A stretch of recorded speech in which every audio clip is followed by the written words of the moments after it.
Assalamualaikum warahmatullahi wabarakatuh. Tabipun, perkenalkan kami dari kelompok 2 yang akan mempresentasikan terkait materi struktur atau mekanika kuantum. Perkenalkan saya Wenda Yozarima, MPM 1913023008. Saya Deka Fitria, MPM 1913023002. Saya Jenny Hidika, NPM 1913 Nama saya Auditia, NPM 1953 02 30 02.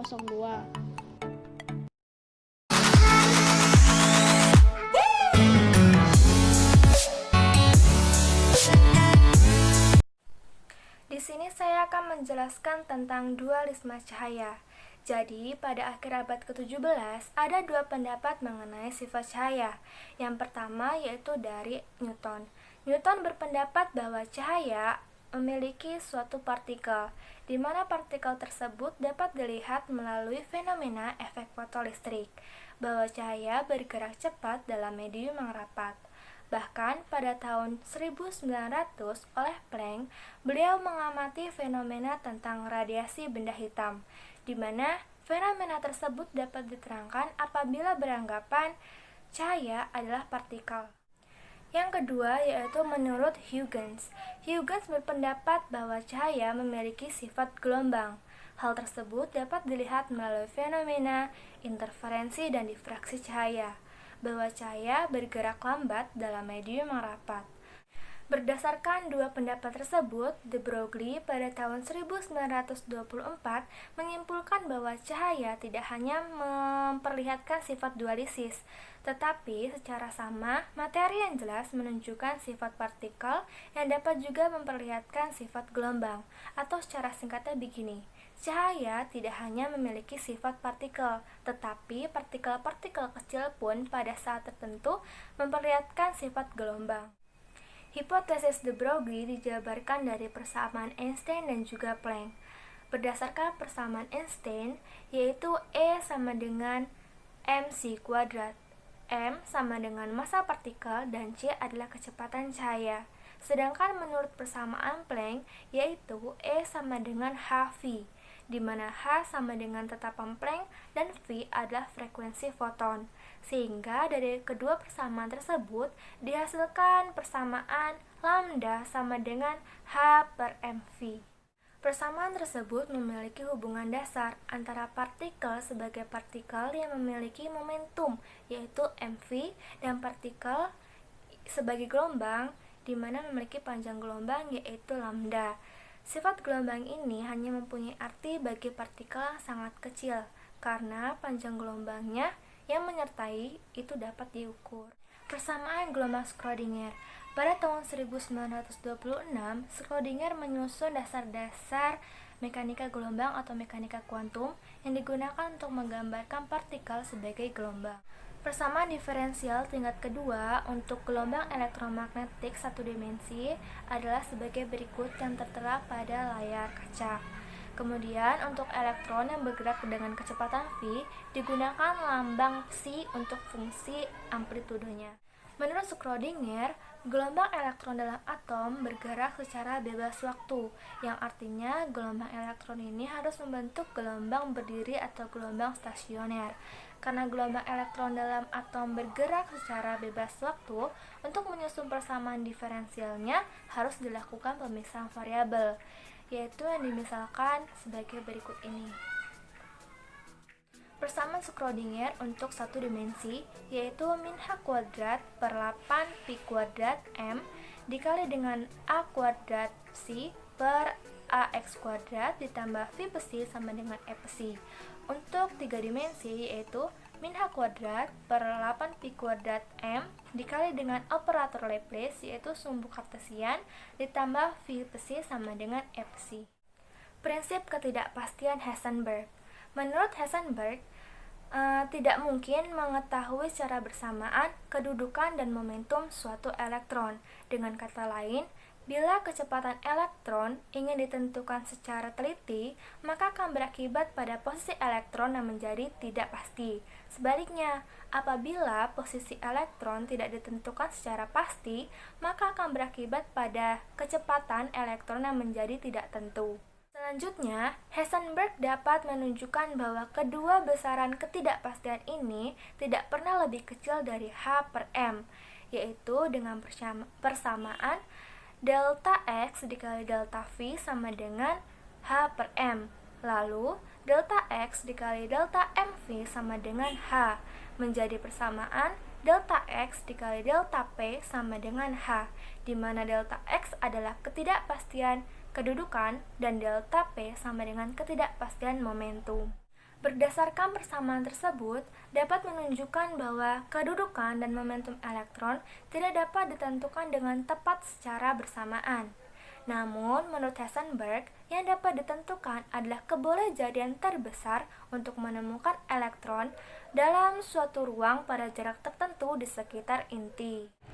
Persamaan gelombang Schrödinger. Persamaan gelombang Schrödinger diselesaikan untuk memperoleh fungsi gelombang. Karena persamaan tersebut merupakan persamaan diferensial yang kompleks, maka penyelesaian secara eksak baru ditemukan untuk sistem yang sederhana, seperti atom hidrogen. Sedangkan untuk sistem yang lebih kompleks, itu seperti atom yang berelektron lebih dari satu, baru diperoleh penyelesaian berdasarkan pendekatan. Dalam menyelesaikan persamaan Schrödinger, diajukan beberapa pernyataan atau postulat-postulat. Postulat yang pertama yaitu segala sesuatu yang berhubungan dengan sistem mekanika kuantum dapat dinyatakan dengan fungsi gelombang dan dilambangkan dengan psi. Karena fungsi gelombang tidak dapat diukur secara langsung, jadi tidak dapat diamati. Berdasarkan teori elektromagnetik, yang dapat diukur adalah intensitas gelombang dengan rumus yang sudah tertera di atas. Postulat yang kedua, setiap sistem yang ada dapat diamati terhadap suatu hubungan linear dan operator Hamilton dan sifat-sifat fisik yang terarmati dan dirujuk dari sifat-sifat operator yang terasosiasi. Selanjutnya yaitu postulat yang ketiga, yaitu berdasarkan persamaan Eigen, yaitu operator dikali fungsi sama dengan nilai Eigen dikali dengan fungsi, di mana operator Hamilton menyatakan energi total, sedangkan nilai Eigen menyatakan nilai atau harga numerik untuk setiap fungsi gelombang. Postulat yang keempat, yaitu apabila fungsi gelombang bukan atau tidak memenuhi fungsi Eigen, maka akan diperoleh nilai rata-rata. Sedangkan untuk postulat yang kelima, persamaan gelombang Schrödinger yang bergantung waktu dapat diturunkan dari persamaan gelombang Schrödinger yang bebas waktu. Aspek kimia yang fundamental adalah besaran kuadrat fungsi gelombang elektron yang sebanding dengan intensitas elektron, hingga dapat dipahami sebagai ukuran kebolehjadian dari keberadaan suatu elektron suatu daerah titik. Hal ini merujuk pada istilah orbital. Arti fungsi gelombang dan bilangan kuantum. Fungsi gelombang diformulasikan sebagai produk 3 fungsi gelombang memiliki satu variabel yang berbeda antara satu dengan yang lainnya. Yang pertama yaitu fungsi gelombang radial, yaitu bergantung pada variabel R dan harganya ditentukan oleh bilangan kuantum N dan L. Selanjutnya yang kedua yaitu fungsi gelombang sudut theta, bergantung pada variabel theta dan harganya ditentukan oleh bilangan kuantum M dan L. Selanjutnya yaitu yang ketiga, fungsi gelombang sudut P yang ditentukan atau bergantung pada variabel P dan ditentukan oleh harga bilangan kuantum M. Berikut contoh gambarnya.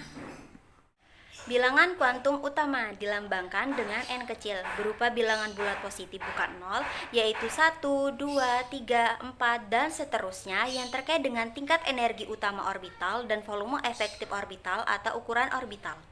Tingkat energi orbital ini mirip dengan tingkat energi pada model atom Bohr. Tetapi dalam model atom Bohr, tingkat energi ini menggambarkan lintasan elektron dengan jari-jari tertentu. Sedangkan dalam sistem mekanika kuantum menunjukkan ukuran orbital. Semakin besar harga, semakin besar pula ukuran orbitalnya. Bilangan kuantum azimut dilambangkan dengan L berupa bilangan bulat positif yaitu 0, 1, 2, 3, dan seterusnya dengan menggunakan persamaan N dikurang 1 yang terkait dengan sub tingkat energi orbital dan bentuk awan elektron dalam orbital, atau dengan kata lain menggambarkan bentuk orbital itu sendiri. Untuk orbital L sama dengan 0 diberi lambang S kecil atau sharp.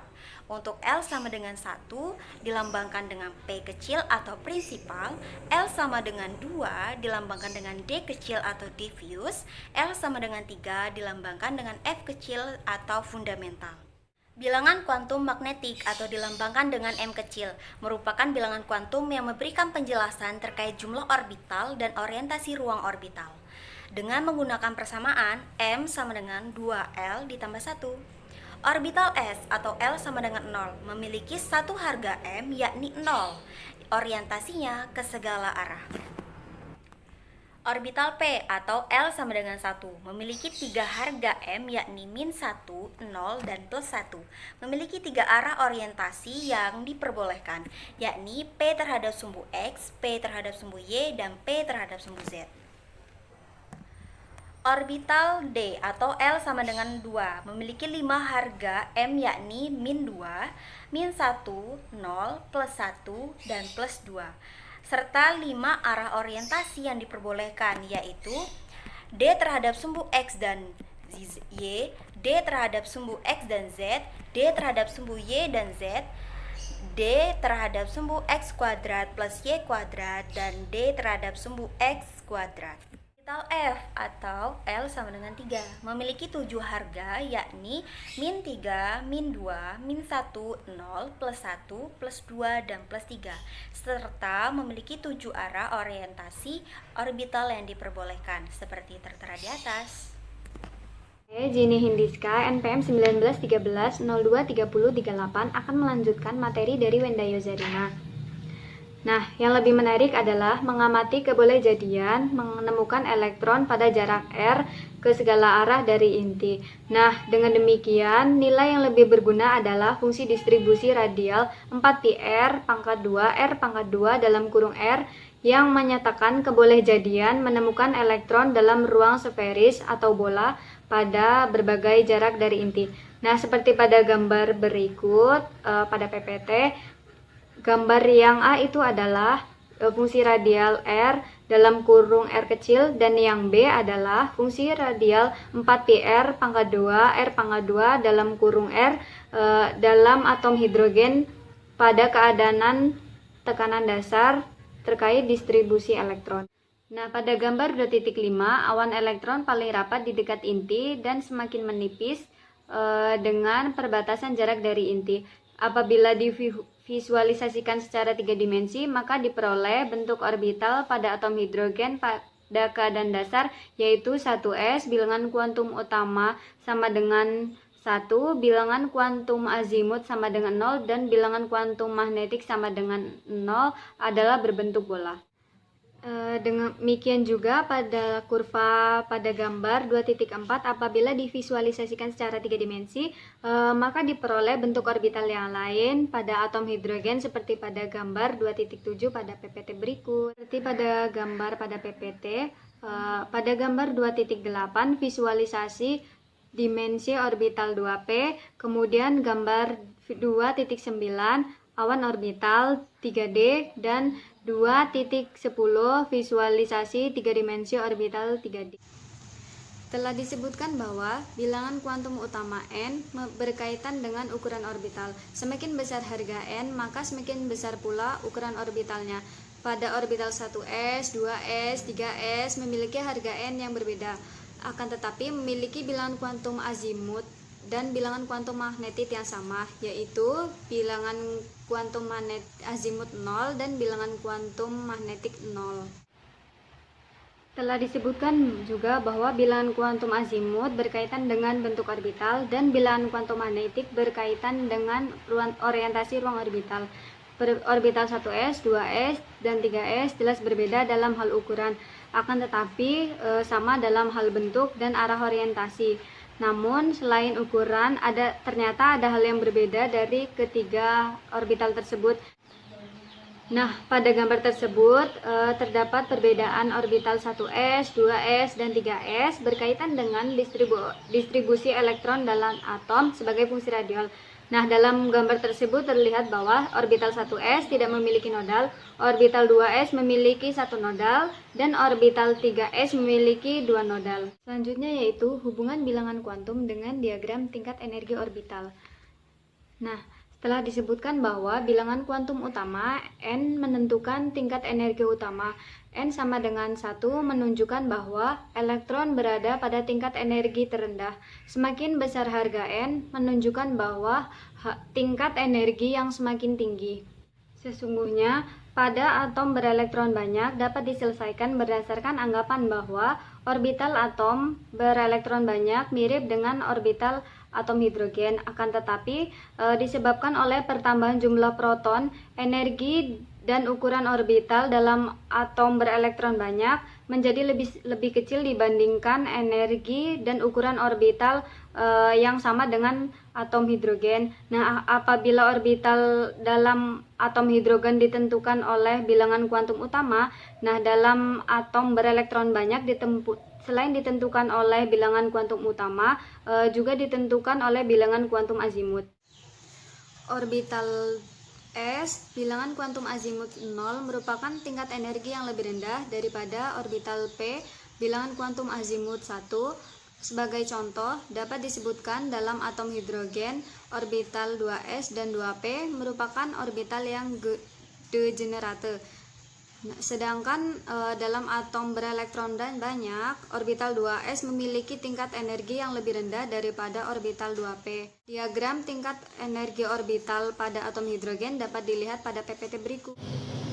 Dalam gambar 2.14 disajikan kebergantungan energi orbital terhadap nomor atom Z. Berdasarkan gambar tersebut, dalam atom dengan Z rendah, semua orbital dengan bilangan kuantum sama merupakan orbital yang degenerat. Hal ini disebabkan karena tidak cukup banyak elektron yang dapat menyebabkan terjadinya pemisahan tingkat energi sebagai akibat interaksi antar elektron. Jadi, pada atom dengan Z rendah, orbital 3s, 3p, dan 3d merupakan orbital yang degenerat. Dalam atom dengan Z tinggi, orbital dengan bilangan kuantum utama sama merupakan orbital yang degenerat pula. Hal ini disebabkan karena besarnya tarikan inti, sehingga tarikan inti ini mengatasi interaksi elektron dalam tingkat energi yang sama. Dalam atom dengan Z menengah, urutan tingkat energi menjadi kurang menentu. Sebagai contoh, orbital 3D dan 4S.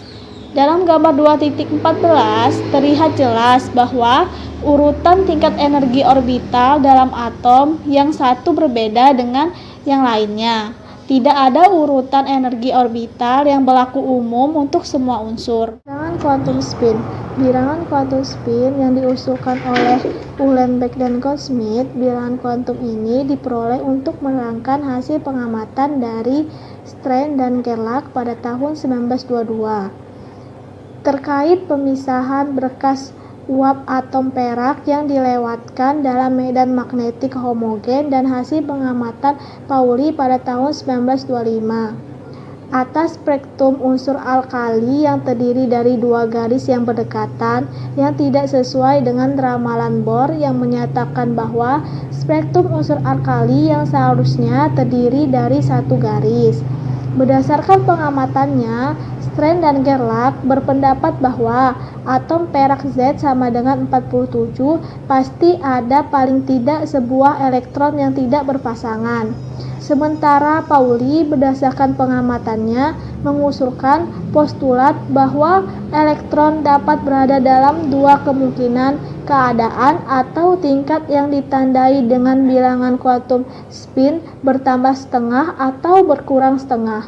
Namun, Pauli tidak memberikan interpretasi apapun terhadap bilangan kuantum spin. Hingga akhirnya Pada tahun 1925, Uhlenbeck dan Goldsmith menunjukkan bahwa dua keadaan elektronik dapat diidentifikasi dengan dua momentum sudut spin sebagai akibat rotasi elektron pada sumbunya. Kedua jenis gerak berputar ini menghasilkan momen magnetik. Munculnya nilai setengah ini dapat dipikirkan sebagai adanya dua kemungkinan arah spin elektron searah dan berlawanan arah dengan jarum jam. Konfigurasi elektronik unsur. Pada atom berelektron banyak dalam keadaan dasar, elektron-elektron dalam orbital atom tersebut dapat digambarkan kedudukannya dengan menyusun orbital-orbital atom berdasarkan urutan energinya.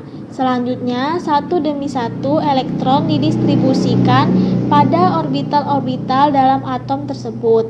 Pendistribusian elektron-elektron ke dalam orbital-orbital suatu atom inilah yang disebut konfigurasi elektron. Terdapat tiga aturan yang mengatur penempatan elektron dalam orbital, yaitu yang pertama, prinsip Aufbau. Kata Aufbau berasal dari bahasa Jerman, yaitu membangun. Prinsip Aufbau menyatakan bahwa orbital ditempati atau terisi oleh elektron sesuai dengan urutan tingkat energi orbitalnya. Pendistribusian elektron dimulai dari orbital dengan energi terendah. Yang kedua, eksklusi Pauli.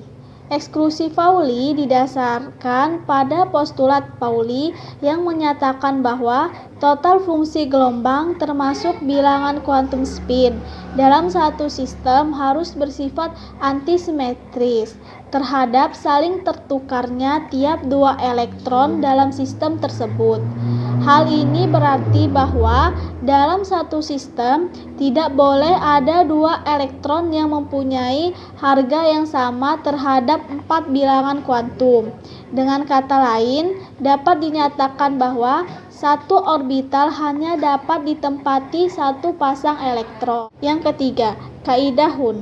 Kaidah Hund juga dikenal sebagai asas multiplisitas maksimum, menyatakan bahwa apabila elektron menepati orbital yang degenerat, maka elektron itu tidak akan membentuk pasangan.